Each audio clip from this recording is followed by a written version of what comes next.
Hi friends, நம்ம எங்கே இருக்கோம் தெரியுமா? மாரியம்மன் கோயில் தெப்பக்குளம், மதுரையில்.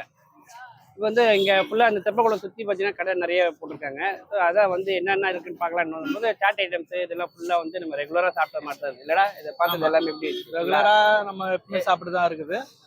அப்படியே அந்த லாஸ்ட் வரைக்கும் வந்தோம் நாங்கள். அங்கே லாஸ்ட் வந்து பார்த்தா அந்த சிக்கன் பக்கோடா கடையே எல்லா இடமும் கிடைக்கும் தான். பட் சரி ஓகே, இங்கே என்ன டிஃப்ரெண்ட்டுன்னு வந்து டேஸ்ட் பண்ணலான்னு தான் வந்தோம்.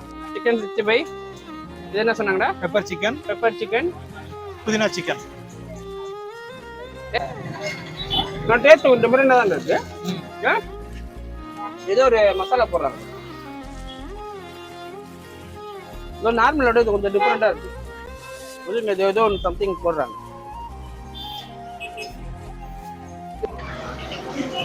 சிக்கன் 65 நம்ம ஊர்லேயே யூஸ்வலாக கிடைக்கிறது தானே. ஸோ அதோட டேஸ்ட் எனக்கு ஒன்றும் பெரிய டிஃப்ரெண்ட்டாக தெரியல. அது நல்லா இருக்கு.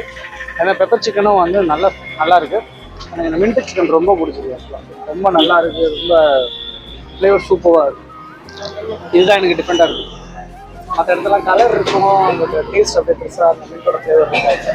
ஒரு மின்ட்டோட ஃப்ளேவர் அது எல்லாமே சேர்ந்து ரொம்ப நல்லா இருக்கு.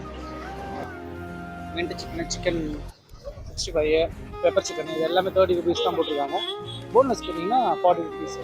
40-30க்கு இந்த குவான்டிட்டி வந்து ரொம்ப நல்லாயிருக்கு. சட்டிலான ஒரு குவான்டிட்டி கொடுக்குறாங்க. நல்லாவே இருக்கு. டேஸ்ட் சூப்பராக, டேஸ்ட் வைஸ் ரொம்ப நல்லா இருக்கு. ரொம்பவே நல்லா இருக்கு. அதுலேயும் புதினா சிக்கன் இன்னும் நல்லா இருக்கும். அதுக்கு ஒரு பொடி ஒன்று மேலே போடுறாங்க. அது இன்னும் அந்த டேஸ்ட்டை பயங்கரமாக தூக்கி செம்ம டேஸ்ட்டாக இருக்கும். நம்ம வந்து ஒரு 5 பிளேட் வாங்கி சாப்பிட்டோம். 150 தான், அவ்வளோதான் ஆயிடுச்சு. பட் செம்ம டேஸ்ட். இந்த மின்ட் சொல்லி ஹைலைட்டாக சொல்லணும்னா மின்ட் சிக்கன் நல்லா இருக்கு.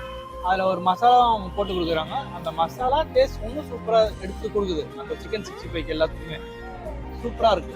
வந்தீங்கன்னா ட்ரை பண்ணுங்க. வந்தீங்கன்னா கண்டிப்பாக மிஸ் பண்ணாம. மாரியம்மன் தெப்பக்குளத்தில் லாஸ்ட் வந்தீங்கன்னாக்கா ரைட் சைடில் ஒரு சின்ன தள்ளுவண்டி காடு தான் அங்கே பேர்.